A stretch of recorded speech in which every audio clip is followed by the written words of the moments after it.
Bom, essa é a nossa aula da sessão 3.2. Sessão 3.2, ela diz respeito à enfermagem na terapia, na unidade de pediatria, né? Então, essa sessão, nós vamos falar sobre questões que cabem ao enfermeiro dentro da unidade, né? Principalmente, né, a gente vai retomar alguns dados importantes dos sinais vitais, que a gente ficou na aula passada, a gente falou sobre o exame físico em si, mas a gente não entrou nos sinais vitais, nas suas atribuições, suas diferenças em si dos sinais vitais. A gente vai falar um pouquinho sobre os sinais vitais, vamos falar sobre a saturação de O2, e também sobre a avaliação da dor, né, na criança. E, além disso, a gente precisa começar a pensar nos diagnósticos de enfermagem, nas intervenções de enfermagem em si. Ao falar de diagnósticos de enfermagem, vocês devem ter observado que nós temos no livro didático os diagnósticos de enfermagem ainda na versão anterior, a versão atual do NANDA, né? A versão atual do NANDA é NANDA 2018-2020, e nós estamos com a versão anterior descrita os diagnósticos de enfermagem lá no livro didático, e uma das atividades que eu vou passar hoje para vocês é essa atualização com relação aos diagnósticos de enfermagem no livro atual, né, na versão atual do livro, da NANDA 2018-2020. Lembrando que sempre a gente precisa fazer as atualizações, incluindo que no ano que vem será lançado a nova versão da NANDA, né, a 2021, e a partir daí precisa ser feita uma nova visita ao livro para poder identificar quais são os sinais e sintomas que foram alterados, né, como características definidoras, fatores relacionados de cada diagnóstico de enfermagem. Lembrando que no livro aparecem a descrição de determinadas patologias, determinados distúrbios, né, tanto respiratórios quanto gastrointestinais, que são comuns às crianças internadas em unidade de pediatria. Nós não vamos nos ater durante a aula a fazer essa leitura, porque de fato é apenas um resumo, né? Falando de cada uma delas, e a ideia é que vocês façam um mapa mental com relação a isso. Então, para cada uma das patologias que surgem aqui no livro didático, e eu incluí uma outra doença, que é uma doença que tem sido muito falada no meio científico durante essa semana, e na mídia leiga ela foi citada hoje, salvo engano ontem também foi citada, que é a doença de Kawasaki, que é uma doença que está potencialmente relacionada à Covid-19, né, quando é associada quando em crianças, né, já temos alguns casos, né, descritos na Europa com relação entre essa doença de Kawasaki e a Covid-19. Né? Então, um outro desafio que eu trouxe aqui para vocês é a questão de identificar que doença é essa, né, que é a doença de Kawasaki, quais são os sinais e sintomas, como é que se dá o desenvolver dessa doença na criança. Lembrando que quando a gente fala de doença e dentro da enfermagem em si, o nosso foco não é o tratamento, na maioria das vezes, sim, identificar, né, quais são essas doenças, reconhecer essas doenças, né, e não é diagnosticar as doenças, mas reconhecer as doenças. E também é uma questão que é muito importante dentro da enfermagem e extremamente importante quando a gente fala de saúde da criança e do adolescente, é que eu consiga transformar essa informação em uma informação possível de ser compreendida pela criança, pela família da criança. Então, essa transformação de uma linguagem técnica para uma linguagem leiga e muitas vezes utilizando o recurso lúdico é necessário ser utilizado quando se fala em saúde da criança.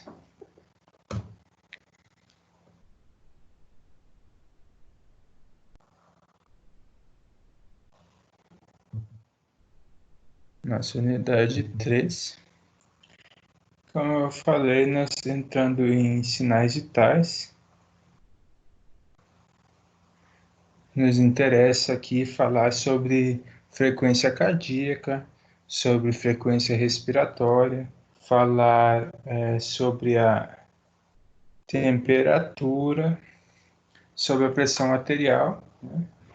Nós já falamos sobre esses sinais vitais quando nós falamos lá em neonatologia, mas aqui a gente precisa extrapolar um pouquinho, porque vai mudando a unidade, né, o valor de referência, ele vai mudando com o passado, com o crescimento dessa criança, então a gente precisa remeter essa informação também.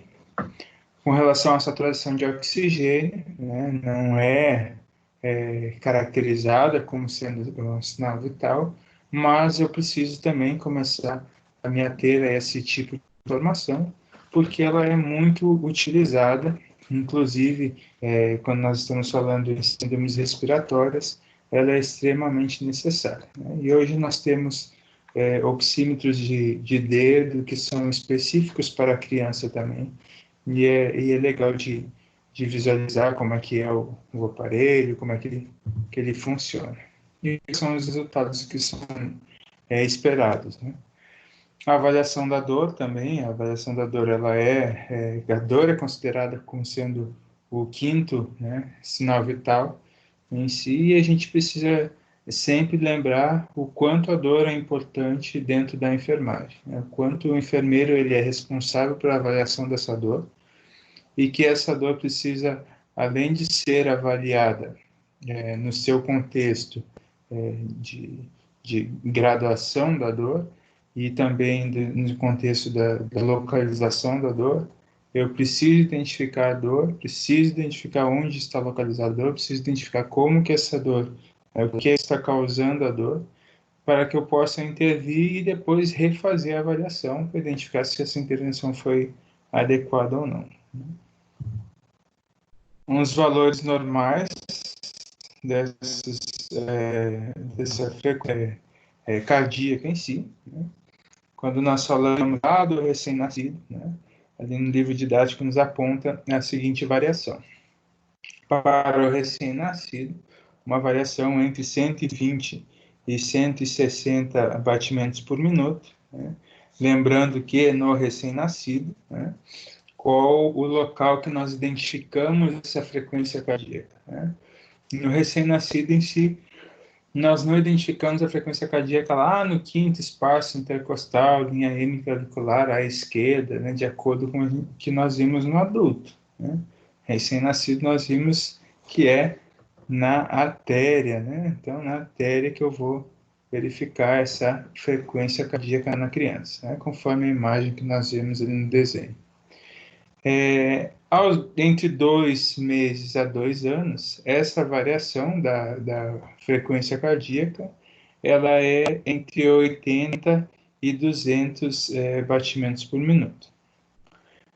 Já da criança de 2 anos a 12 anos, ela vai reduzir para 60 até 110 batimentos por minuto. E na criança acima de 12 anos, né, essa variação ela já está entre 50 e 90 batimentos por minuto, que é o considerado normal para esta faixa etária. Então a gente precisa atentar que não é o mesmo valor entre a criança, entre o adulto, entre o idoso, que vocês viram no semestre anterior, né? Então aqui nós temos a variação para crianças, né? Lembrando que frequência cardíaca não é exatamente o pulso, né? Ele é um valor levemente superior ao valor do pulso em si. Os pulsos periféricos eles têm um valor sensivelmente inferiores à da frequência cardíaca. Quando nós falamos de frequência respiratória em si, a frequência respiratória no recém-nascido, né, de 30 a 60 murmúrios ou movimentos, movimentos por minuto, né? São movimentos por minuto, ou são excursões por minuto também, né? Ou inspirações por minuto. Então, é MPM ou IPM ou RPM. São três das unidades de medida possíveis para a frequência respiratória. Então, nós temos aí entre 30 e 60 para o recém-nascido, entre 2 meses a 2 anos, de 30 a 60 também. De 2 anos a 12 anos, esse valor ele cai abruptamente, né? Ele é um valor que reduz bastante, ele é de 25 a 19 movimentos por minuto. E mais de 12 anos, esse valor vai ficar entre 16 e 20, e esse valor é o valor que é tradicionalmente comum em muitas referências para o adulto também. Então, ele permanece muitas das vezes nesse mesmo valor. Algumas referências vão trazer 12 a 20, 12 a 19, 14 a 20, 14 a 24, aí varia um pouquinho, mas a ideia é que a gente siga o valor de referência que aparece no livro didático em si.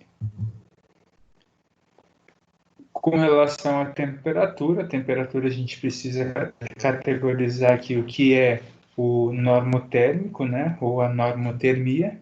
A normotermia ela está relacionada entre 36,5 e 37,5 graus Celsius, de acordo com o nosso livro didático. E identificando a normotermia, eu preciso observar quais são as classificações abaixo dela, né? Ali nós temos apenas uma, que é a hipotermia, mas ela pode ser dividida entre hipotermia branda, que é a leve, ou a mais grave, a moderada. E eu tenho as categorias de febre também, como a febre baixa, a febre moderada, a febre alta, e a hiperpirexia, né? Tendo como a normotermia aquela considerada normal, a criança em si, que é o valor de referência que você já conhece, que é entre 36,5 e 37,5 graus Celsius. Lá em habilidades a gente fez, inclusive, em fundo de vocês, cálculo de Celsius para Fahrenheit, né? Devido nossa a nossa associação geográfica aqui com aqui nós temos a pressão arterial. A pressão arterial é uma variação de acordo com o sexo, a idade e a altura dessa criança. Então a gente precisa observar, quando a gente fala de pressão arterial, a essas outras variáveis também, né? As tabelas de percentis da pressão arterial de acordo com a altura, sexo e idade, elas estão disponíveis também na internet. Tem a própria Associação Brasileira de Hipertensão Arterial, ela nos traz informações cada vez mais atualizadas com relação a isso, tanto no adulto quanto na criança e no adolescente. Então é importante identificar essa avaliação da pressão arterial. Existem crianças hipertensas, isso já é uma realidade, a gente precisa começar a observar com relação a isso também. Isso até pouco tempo as pessoas costumavam não aferir pressão arterial em criança, né? Mas nós temos altos índices de obesidade infantil, né? Isso leva a uma hipertensão arterial também. Nós temos outros problemas relacionados à própria questão da vida, né? Da condição de vida, do estilo de vida da criança, né? E hoje, cada vez menos a criança ela tem uma vida ativa, ela tem mais uma vida sedentária, né? Onde a sua limitação está ali dentro da sua casa, né? Brincadeiras, poucas brincadeiras externas, poucas brincadeiras que exigem movimento, e muito mais aquelas voltadas para as tecnologias, e isso traz prejuízos à saúde, não só à saúde física, mas também à saúde mental da criança.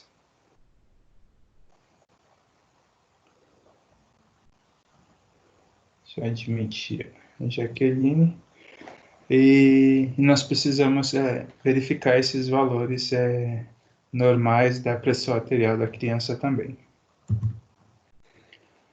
Com relação, antes de aferir a pressão arterial da criança, eu preciso identificar que eu tenho, né, os manguitos adequados, né?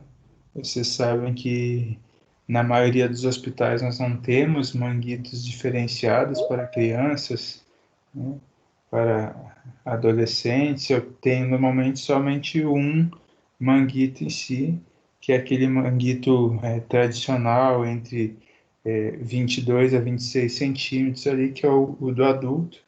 Mas é importante sempre que o enfermeiro, que ele vá elaborar, né, que ele vá trabalhar em uma unidade de pediatria, né, que ele saiba que precisa ter nessa unidade um manguito adequado para aferir a pressão arterial dessa criança.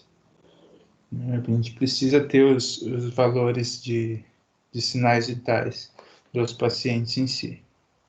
E como vocês viram, já levei na sala de aula para laboratório também, os materiais não são materiais caros, se você for observar apenas o manguito em si. Então, o manguito da criança, o manguito do adulto com o manguito grande em si, né, grande do adulto, e também o de coxa, eles podem ser comprados separadamente e a gente consegue aferir a pressão arterial de uma forma adequada. Para aferir a pressão arterial, então, da criança, o procedimento é o mesmo procedimento do adulto, né? Eu preciso estar com o membro onde vai ser aferida a pressão arterial precisa estar desnudo, então eu não posso ter essa relação, precisa manter a criança o mais menos agitada possível, então mais calma possível. Eu preciso identificar essas relações para poder aferir uma pressão arterial adequada. Vocês conseguem observar na imagem o profissional aferindo a pressão arterial. A técnica, então, a criança preferencialmente na posição sentada. Vocês viram que tem casos onde a criança está na posição deitada, assim como o adulto pode estar na posição deitada, pode estar em pé, né? Não é apenas sentado, né? Mas quando nós falamos na posição sentada, o que é que significa posição sentada? Ele deve estar com os pés apoiados no chão, né? Ele precisa estar com o dorso recostado sobre a cadeira, né? E os braços precisam estar relaxados, né? Posicionados da forma adequada. Ele precisa estar, portanto, em repouso, não pode estar tenso na hora de aferir a pressão arterial. A borracha inflável do manguito deve circundar o braço, deve medir, cobrir 40% da distância do olecrano ao acrômio. Então, eu preciso medir esse manguito de acordo com o tamanho do braço da criança, né? E para que eu possa identificar qual o manguito adequado a ser realizada a aferição da pressão arterial. O estetoscópio jamais vai ficar acima, né, sob o manguito, ele precisa estar em cima ali da artéria, para que eu possa auscultar os sons de Korotchikov, e os sons de Korotchikov, que são esses sons indicados aí na pressão sistólica, que é o K1 e o K5. Então, o primeiro som é o K1, que é a pressão sistólica, e o K5 é a pressão diastólica, né? Quando você afere a pressão arterial, assim como no adulto, o primeiro som e depois o quinto som, ou o abafamento desses sons, que nós chamamos de K5, o quinto som de Korotchikov, que é o autor que fez a descrição do procedimento. Necessário para eu indicar que esse paciente, que essa criança, é considerada hipertensa, né, precisa ter 3 aferições em diferentes ocasiões, da mesma forma que é feita o diagnóstico de hipertensão arterial no adulto, é feito o diagnóstico da hipertensão arterial na criança também. Então, o nome do som, né, do som de Korotchikov, vem desse cidadão que ele que desenvolve essa técnica para aferir a pressão arterial do paciente. Aqui os sons, né, a pressão sistólica, esse primeiro som, então, é o K1, que é o primeiro som de Korotchikov. Logo vem o K2, tem um espaço sem sons ali, tem o K3, que é o terceiro som de Korotchikov. O K4, que é o abafamento, né? E tendo no K5 ali o desaparecimento desses sons. Né? E é difícil, na maioria dos estetoscópios, de você auscultar diferenciação entre o K4 e o K5, por isso nós consideramos o K5 como sendo o som de Korotchikov relacionado à pressão diastólica. Então, nós temos o primeiro som, né, como o pessoal chama, é o primeiro, e o último é a sistólica e a diastólica. Né? De uma forma leiga, você pode falar primeiro e último. Né? De uma forma técnica, é na K1 e na K2. Então, o som de Korotchikov 1, que é a pressão sistólica, e o som de Korotchikov 5, que é a pressão diastólica. A escolha do tamanho do manguito, portanto, né? Então, você avalia de acordo com o tamanho do braço do paciente, isso eu identifico de acordo com o comprimento e de acordo com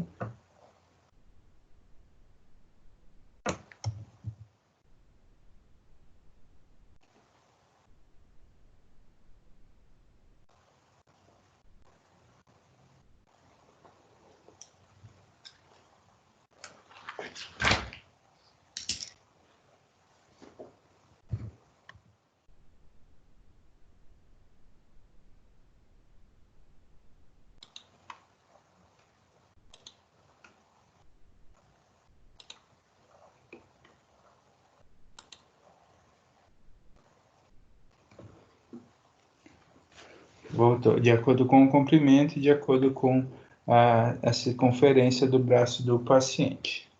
Então, assim, nós escolhemos o tamanho do manguito na criança também.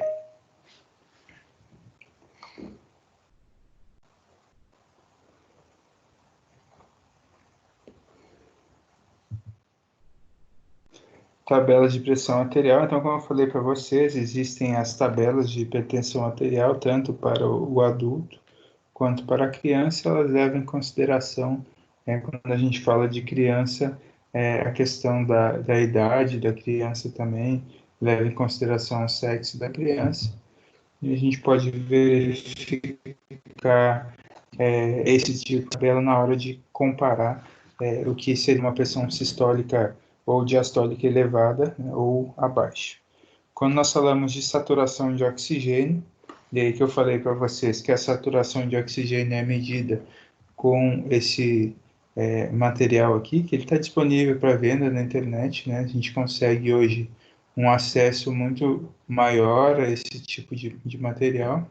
E nós temos lá na unidade de UTI pediátrica, né, UTI neonatal, oxímetros que são vinculados, né, que são ligados diretamente à incubadora, né, e aí nós temos os padrões já descritos no próprio material, no próprio equipamento da incubadora.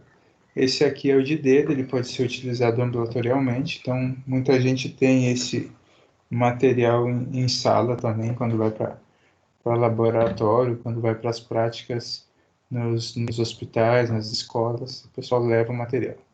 Ele te dá, além da saturação de oxigênio, ele te dá a pulsação também nesse dedo. Então, a gente dá o valor de pulsação. Aqui o paciente está saturando a 98% e a pulsação está em 72 batimentos por minuto. O que isso significa, essa saturação de 98? Né? Significa dizer que a saturação dele está de acordo, está adequada, né? Está boa. Quando nós falamos que ela está acima de 95%, é porque o paciente está saturando o oxigênio de uma forma adequada. Existe um feixe de luz, né, que ele é identificado, é emitido de um dos lados e ele é recebido do outro lado para verificar essa saturação de oxigênio. Quando nós temos uma saturação entre 90% e 95%, né, isso acontece em gripes e resfriados leves. Né? Entre 90% e 95%, tendo apenas a saturação em si, ela não é tão preocupante. Né? Ela passa a ser preocupante quando, além dela estar abaixo de 90%, ele ainda vai ter algum sinal, como um batimento de asa de nariz, quando tem uma dispneia, e aí eu preciso intervir. Essa intervenção vai ser a oferta de oxigênio ao paciente. Aí vai depender muito do protocolo do local e da situação clínica do paciente, mas aí é que está. A importância da informação da saturação de oxigênio.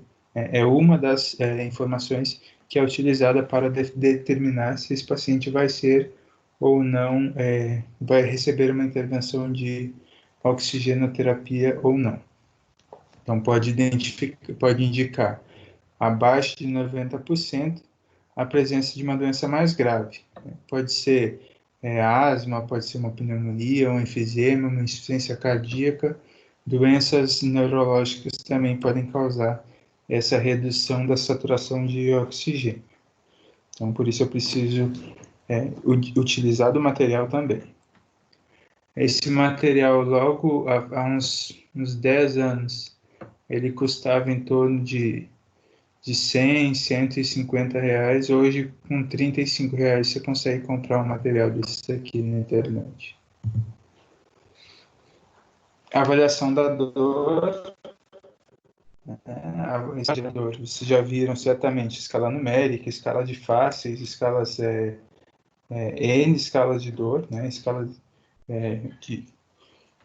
de dor voltada para de barra de dor, né? Onde o paciente ele aponta entre uma régua, né? Sem ele identificar a numeração em si, mas ela aponta entre os limites um valor de dor e ela é um pouco menos objetiva, ela é um pouquinho mais subjetiva, porque o profissional vai caracterizar o valor dessa dor em si.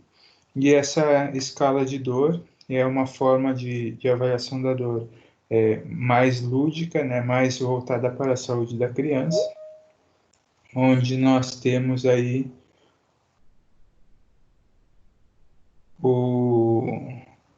a produção feita pelo Maurício de Souza, utilizando das figuras da Mônica e do Cebolinha para avaliação, para que o enfermeiro, para que o profissional de saúde ele possa fazer essa avaliação da dor do paciente. Né? Então, como é que a gente faz essa avaliação da dor? A partir da visualização, então, uma escala de faces, né?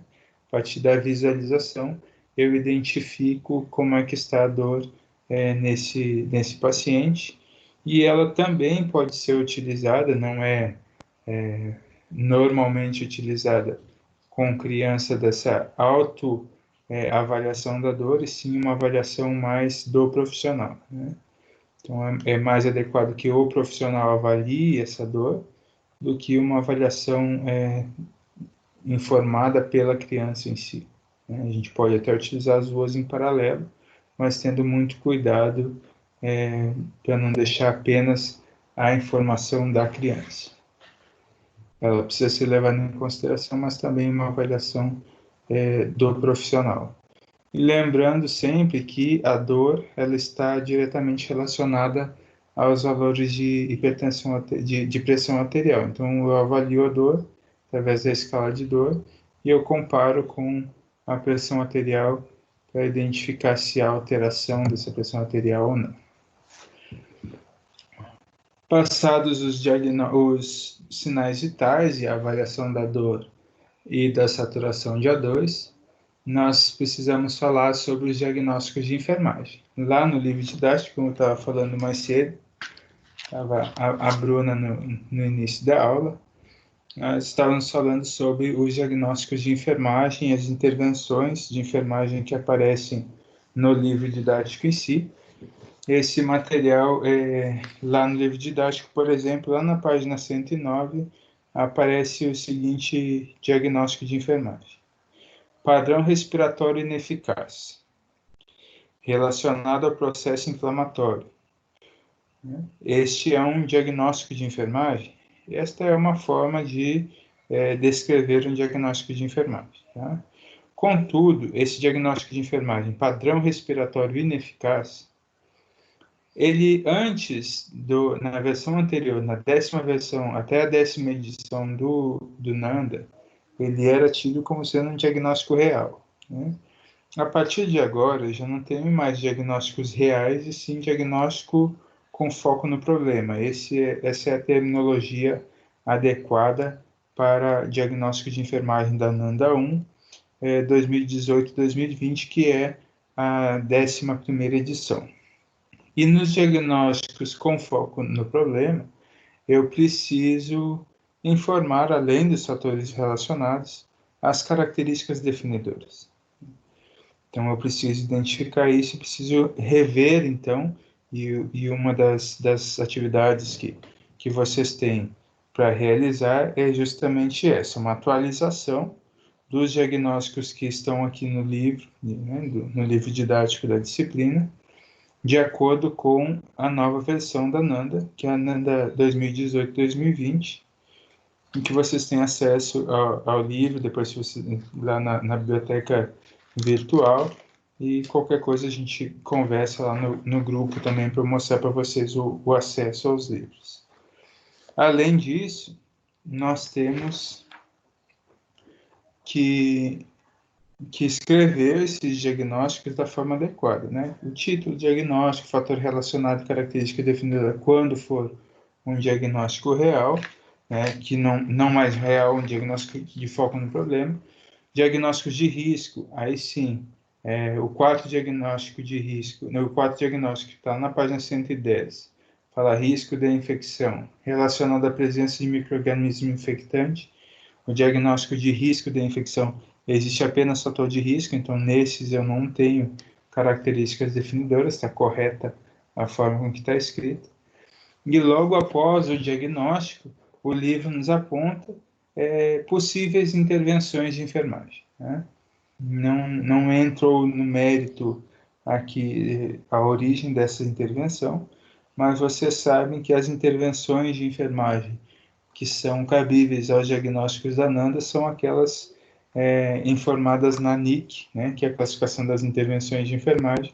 Então, vocês podem simplesmente copiar a intervenção de acordo com o diagnóstico que vocês vão atualizar ali no material de vocês. Vocês podem fazer no livro, no caderno de vocês, para poder ter essa atualização.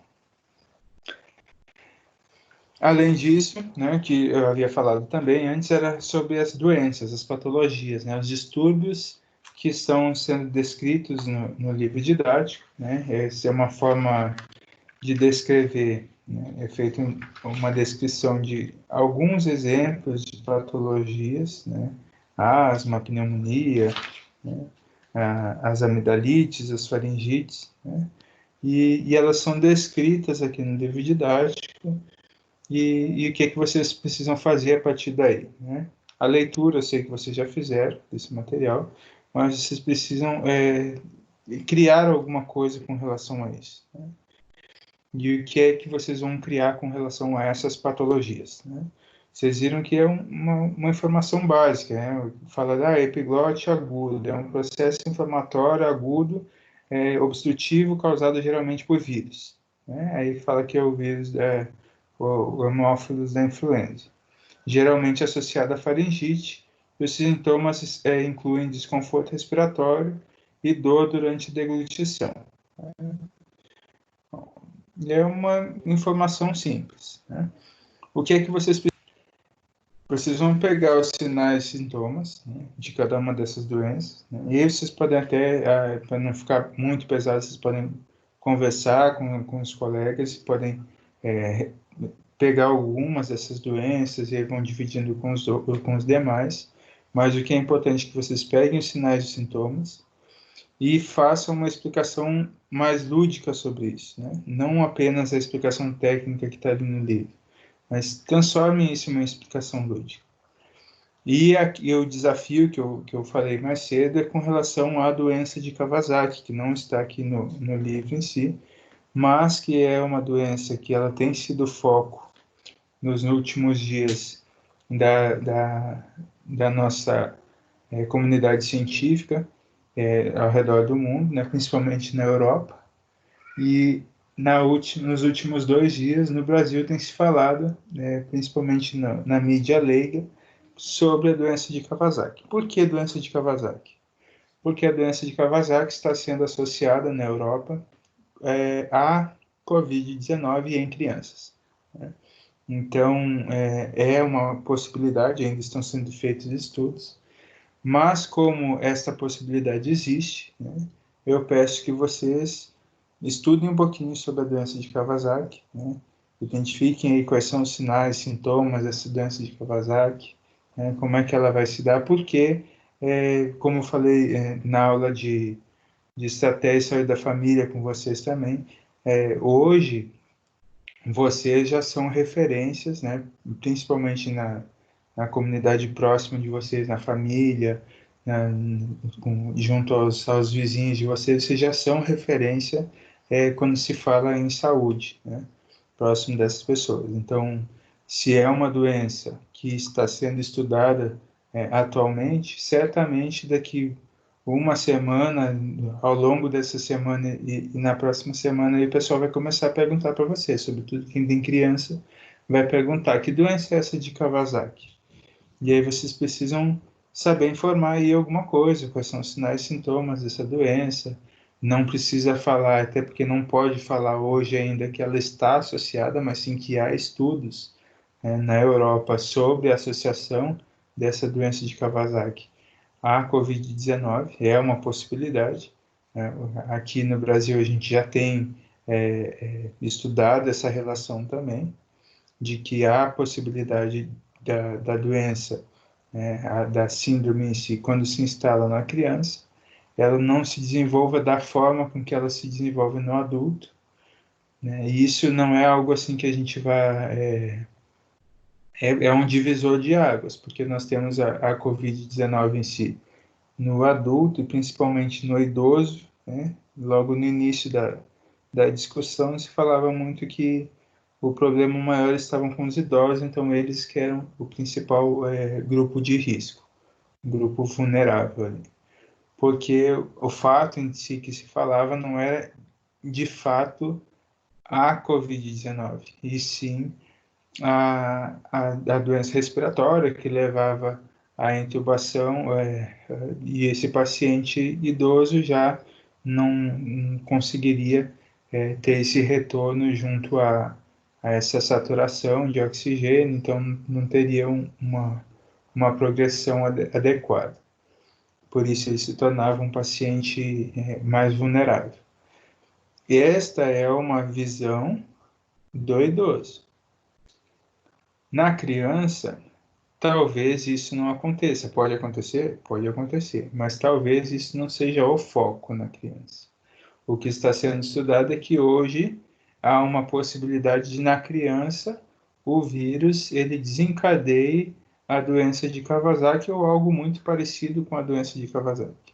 Então, é isso que a gente precisa começar a identificar, e aí essa relação está muito mais voltada para as artérias do coração do que para uma relação pulmonar ali de trocas gasosas em si, sim, algo voltado para artérias do coração. Lembrando que ainda existem estudos voltados a sistema nervoso também, que ainda vai ser muito discutido ao longo das próximas semanas, né?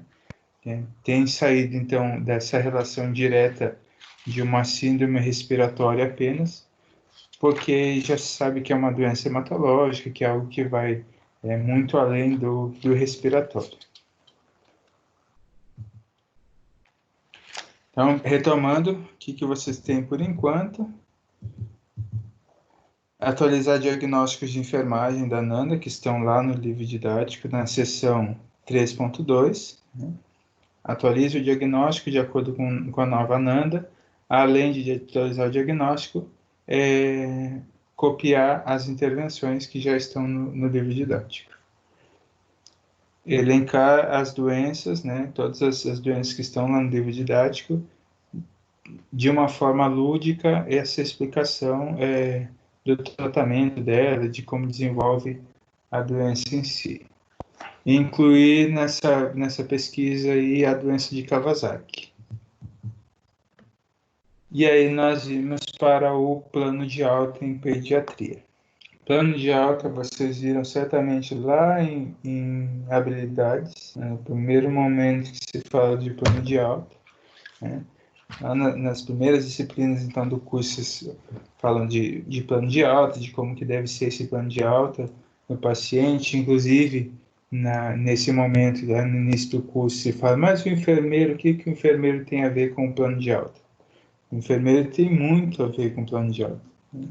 Então, existe a alta médica, mas existe a alta de enfermagem, né?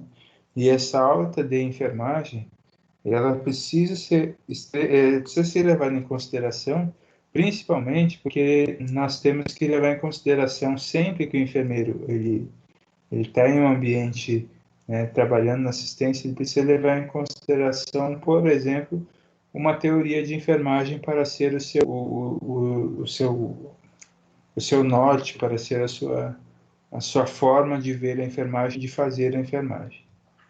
Quando nós falamos de saúde da criança, por exemplo, se for retomar quais são as teorias de enfermagem, nós temos diversas teorias de enfermagem que vocês já ouviram falar. Desde o modelo ambiental de Florence, que não se aplicaria diretamente ali à criança hospitalizada em si, mas nós temos as teorias de Doroteia, né? Doroteia Oren, teoria de Wanda Horta, teoria de Levine, né? Então, nós temos diversas teorias de enfermagem e uma delas certamente vai se encaixar na hora de atuar com relação à pediatria, né? E com relação ao hospital, com relação à população que é atendida. Então, eu preciso ter uma base, uma teoria de enfermagem, e com base nessa teoria de enfermagem eu vou fazer a aplicação do processo de enfermagem, ou seja, a sistematização da assistência de enfermagem com esse paciente.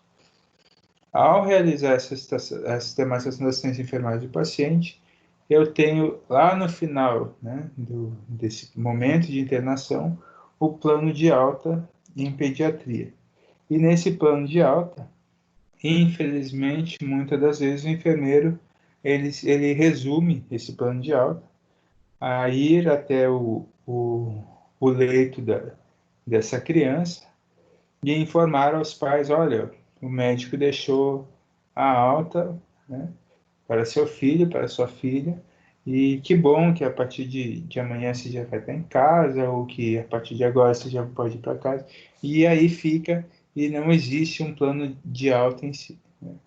E nós precisamos resgatar este papel do enfermeiro, né? Que é o papel do enfermeiro de desenvolver esse plano de alta em pediatria, um plano de alta de enfermagem, né? Levando em consideração a teoria de enfermagem, que é base para o seu fazer de enfermagem dentro dessa unidade. Então, o enfermeiro ele deve acompanhar o desenvolvimento de todo o plano de alta, então ele precisa entender quando que esse paciente vai receber alta, e ele também precisa estar junto com os demais profissionais, né? Porque assim, o profissional médico ele avalia o paciente, né? E esse paciente ele pode ter uma melhora no estado clínico, mas ainda não está preparado para receber alta. Por exemplo, eu posso ter um paciente que ele teve uma síndrome respiratória, né, causada por fungo, por exemplo, e é que foi que desencadeou esse problema inicialmente no paciente. E se eu conheço a história, né, clínica desse paciente, não só a história interna do corpo do paciente, mas sim a história do ambiente onde ele vive, e eu sei que se ele receber alta naquele momento para voltar para aquele ambiente, ele vai ter uma reincidência.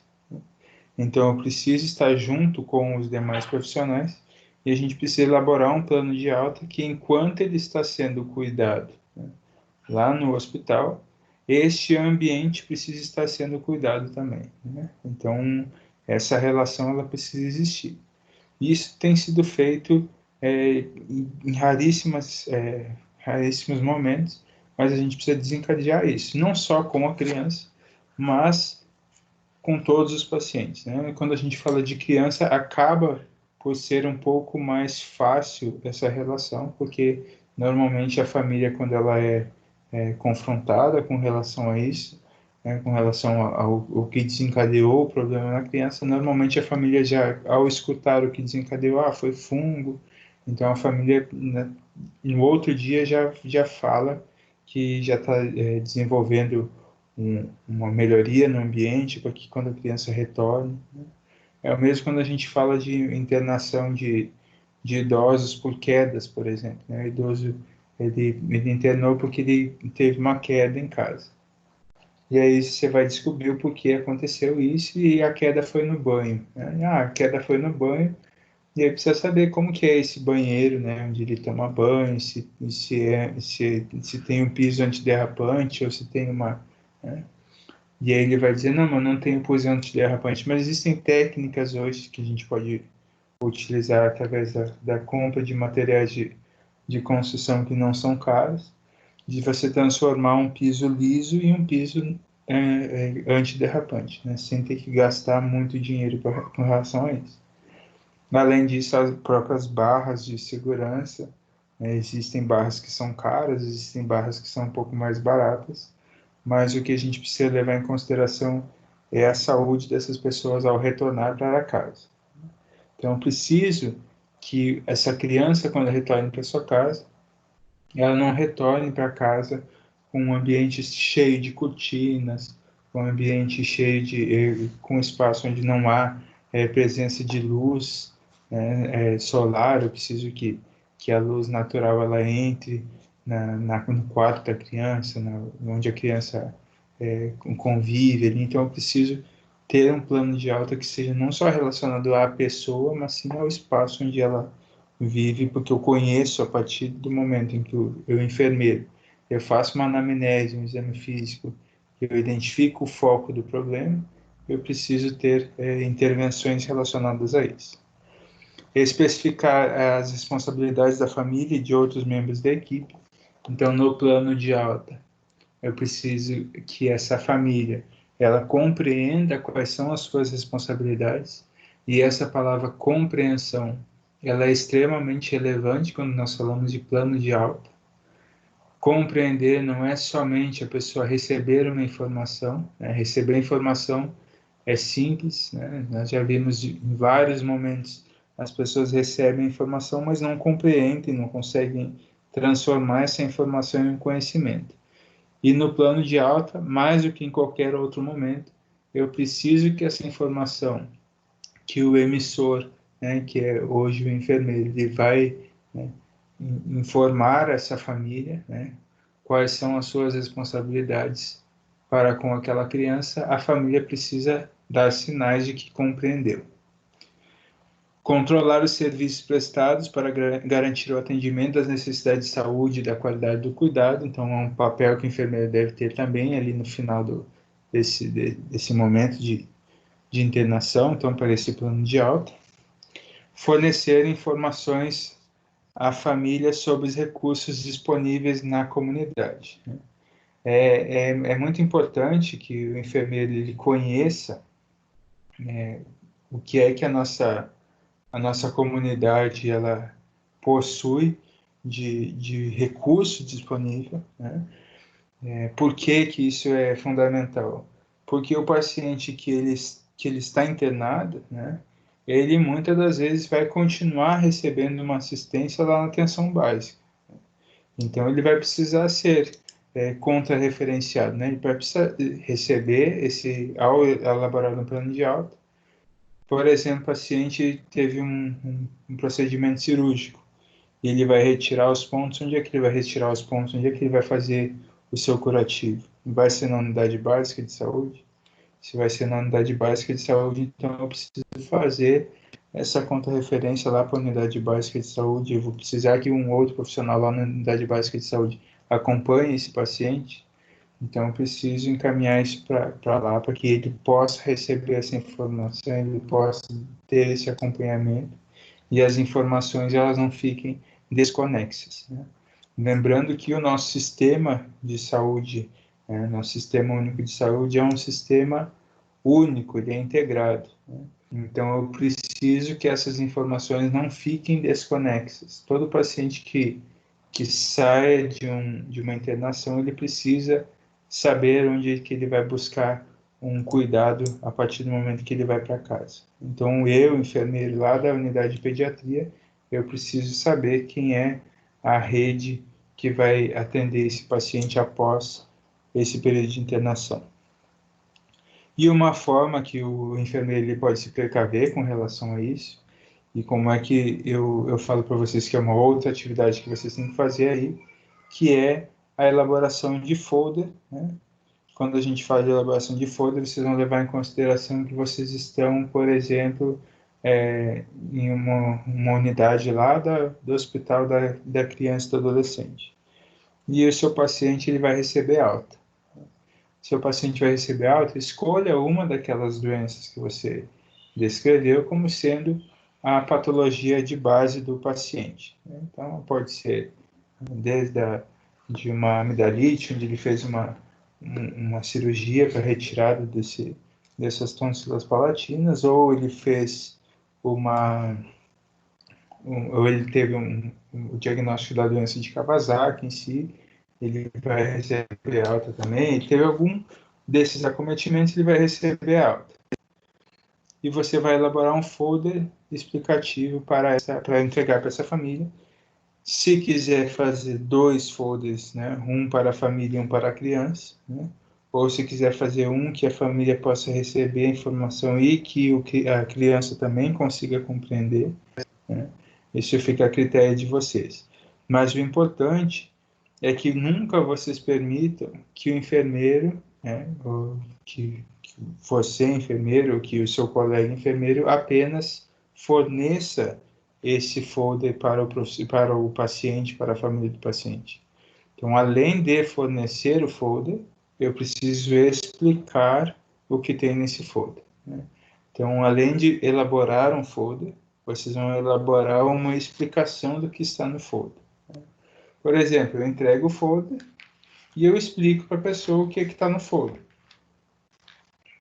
Por que eu preciso explicar o que está no folder e não ler o que está no folder? Porque se eu for ler o que está no folder, a pessoa continua sem entender, muito provavelmente. Se eu explicar o que está no folder, quando essa pessoa chegar em casa, ela vai olhar o folder e ela vai lembrar daquilo que eu expliquei. Então, o fato é explicar e garantir, né, é importante garantir que a pessoa que recebeu a informação compreendeu. Isso através de perguntas, né, através de a gente conseguir exigir esse feedback por parte da pessoa. Então, elaborar o folder e elaborar uma explicação com relação a isso.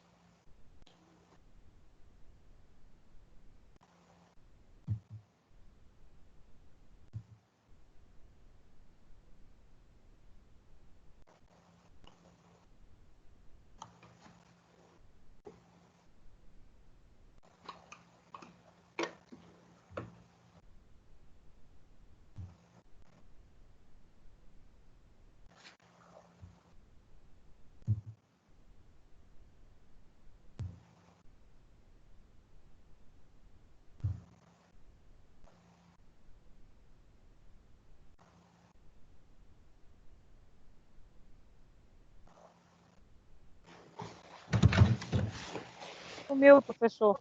Oi? Sumiu, professor? Sumiu? Não, eu fechei. Ah, tá. Vamos ao print de vocês aí, habilitem as câmeras de vocês.